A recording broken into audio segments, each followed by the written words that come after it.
Oke, sebelumnya Assalamualaikum warahmatullahi wabarakatuh. Perkenalkan, nama saya Siti Mawarni.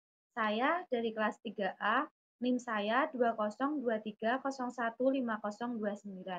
Di sini saya akan menyampaikan materi dengan mata pelajaran ilmu pengetahuan alam di kelas 4 SD, yaitu judulnya Indra dan juga fungsinya. Nah, untuk materi yang akan saya sampaikan, di sini saya akan menyampaikan CP-nya, terus materi reguler, materi pengayaan, materi remedi, materi rangkuman, dan juga materi pembelajaran. Di sini terdapat capaian pembelajaran IPA. Yang pertama ada CP terlebih dahulu. Untuk menulisnya, peserta didik mampu mengenal, memahami, menjelaskan fungsi indera seperti penglihatan, pendengaran, peraba, serta mengkaitkannya dengan organ tubuh yang berperan pada masing-masing fungsi tersebut. Untuk tujuan pembelajarannya, di sini terdapat 5. Yang pertama, peserta didik mampu memahami fungsi indera dan penglihatan. Yang kedua, peserta didik mampu menjelaskan fungsi indera dan pendengaran. Yang ketiga, peserta didik mampu menjelaskan indera penciuman. Yang keempat, peserta didik mampu menjelaskan indera pengecap. Yang kelima, peserta didik mampu menjelaskan indera peraba. Terus, apa yang kalian tahu tentang panca indera? Jadi, panca indera itu sangat penting dalam kehidupan sehari-hari. Dengan panca indera, kita dapat melihat, mendengar, mencium bau, merasakan makanan, dan juga meraba benda. Panca indera adalah alat tubuh yang membantu manusia untuk mengenal lingkungan sekitar. Manusia itu memiliki 5 panca indera. Coba apa saja? Yang pertama, yaitu indera penglihatan seperti mata. Yang kedua, indera pendengaran seperti telinga. Yang ketiga, indera penciuman seperti hidung. Dan yang keempat, indera pengecap seperti lidah. Yang kelima, indera peraba seperti kulit. Nah, mari kita baca materi tersebut dengan sesama ya. Yang pertama adalah indera penglihatan. Tadi sudah disebutkan seperti mata. Nah, Tuhan itu mengkaruniai kita 2 mata sebagai indera penglihatan. Nah, mari lingkungan sekitarmu dengan 2 mata.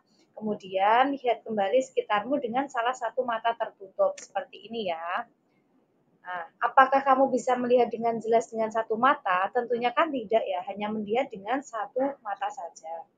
Terus jika salah satu mata tidak berfungsi, misalkan di sebelah kanan kita tidak berfungsi, tidak bisa melihat, penglihatan kita dapat terganggu kan? Nah, kemampuan penglihatan benda-benda itu kan berbeda-beda ya pada setiap orang. Terus kemampuan melihat mata kanan juga berbeda dengan mata kiri kita. Terus di bagian mata ini juga memiliki organ-organ seperti alis, pelupuk mata, bulu mata, kelenjar air mata, dan juga otot mata. Nah, apa sih yang kalian tahu di bagian bola mata dalam itu ada apa aja? Yang pertama, itu tentunya ada kornea mata. Yang kedua ada iris. Iris itu selaput pelangi. Yang ketiga ada pupil, keempat ada lensa, yang kelima ada retina. Retina itu selaput jala itu ya. Terus kalau yang keenam itu saraf mata. Nah, di indera penglihatan tentunya ada penyakit mata ya. Kalian tahu nggak penyakit mata itu terjadi karena apa? Di indera penglihatan kita juga dapat terganggu karena berbagai sebab kelainan dan berbagai penyakit mata. Sebagai contohnya, yang pertama ada rabun dekat yaitu hipermetropi, yang kedua ada rabun jauh yaitu miopi, rabun senja yaitu hemeralopi, dan yang terakhir ada buta warna. Next ya, di sini kalian baca dulu dengan seksama materi tersebut ya. Kita sudah memasuki materi yang kedua, yaitu indera pendengaran. Apa kamu pernah melihat orang mendengarkan musik menggunakan headset? Tentunya pernah ya, kita sendiri juga tentunya pernah merasakan. Headset itu adalah alat yang digunakan untuk mendengarkan musik. Biasanya alat ini ditempelkan di telinga. Kalian tentunya sudah tidak asing lagi dengan headset ya. Bagaimana jika headset tersebut diletakkan di hidung? Tentunya tidak sesuai, atau di mata, itu tidak sesuai kan?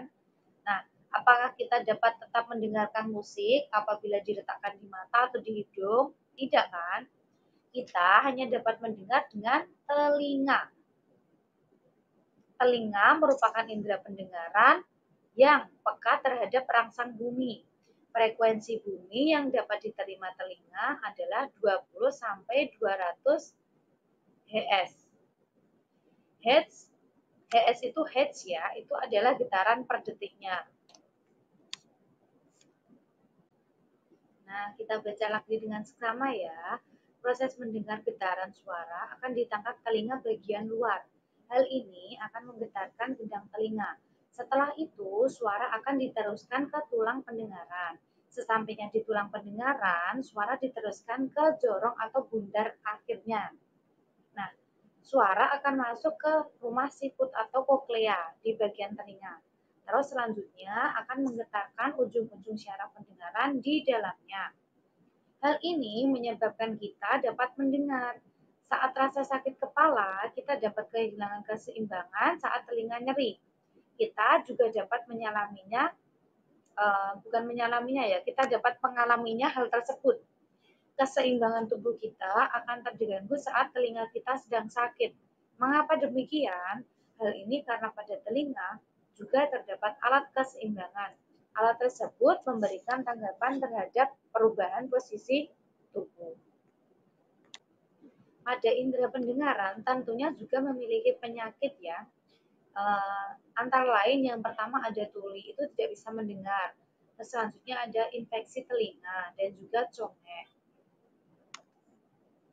Nah, kita akan memasuk materi yang ketiga, yaitu indera penciuman. Apa kalian lakukan jika melewati pembuangan sampah? Apa kalian bisa menutup hidung? Dengan demikian, hidung kita dapat membedakan berbagai macam pembauan ya. Hidung juga berfungsi sebagai lubang pernafasan. Di dalam rongga hidung sebelah atas terdapat saraf pembau. Pada saat kita sedang pilek, sedang sakit ya, terjadi penyumbatan rongga di bagian hidung kita. Nah, karena itu kemampuan hidung untuk mencium menjadi sangat feminim, menjadi semakin menurun. Nah, oleh karena itu mari kita membersihkan hidung setiap hari. Ini karena udara yang kita hirup itu mengandung kotoran.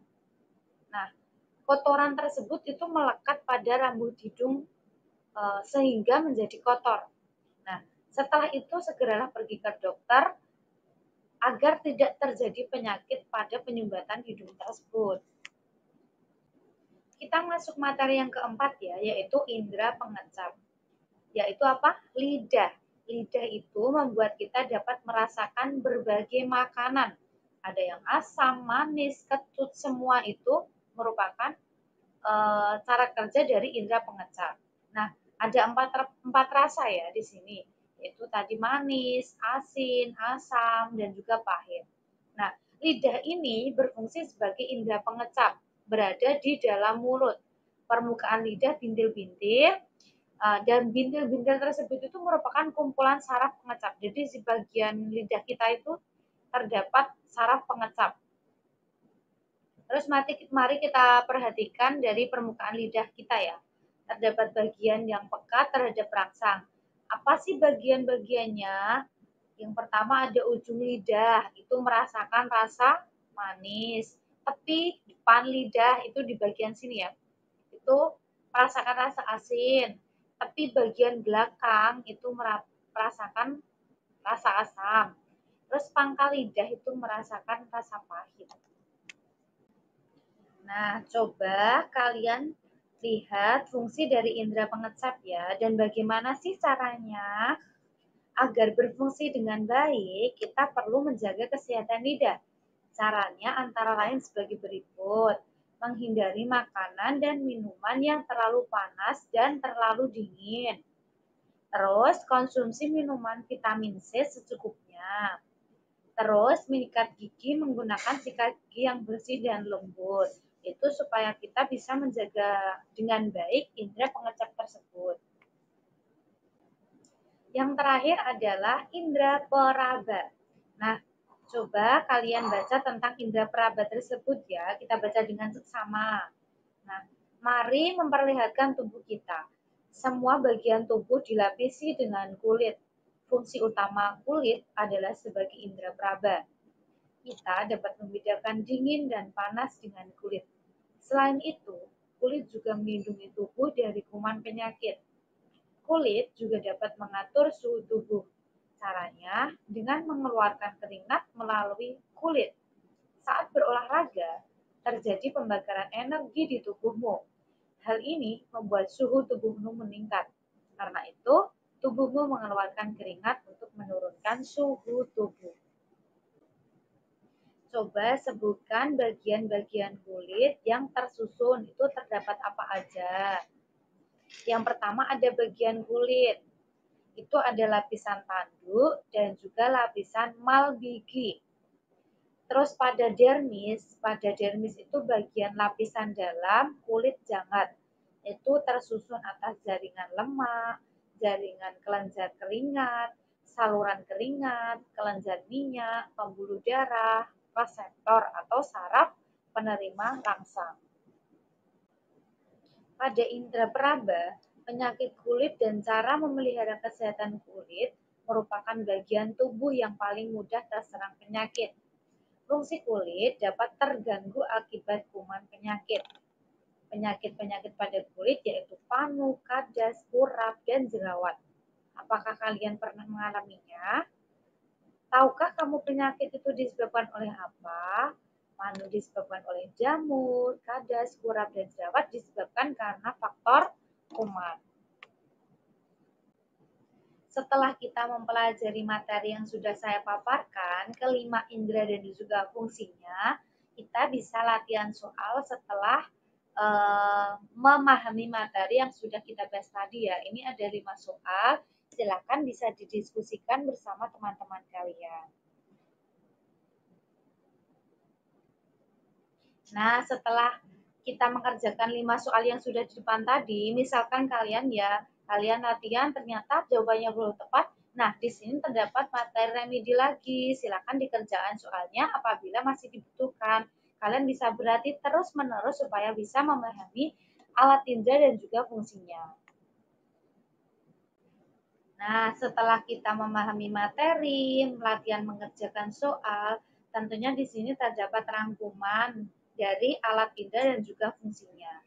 Jadi, indera itu adalah organ tubuh yang berfungsi untuk menerima rangsangan dan mengirimkan informasi ke otak. Berikut fungsi masing-masing indera.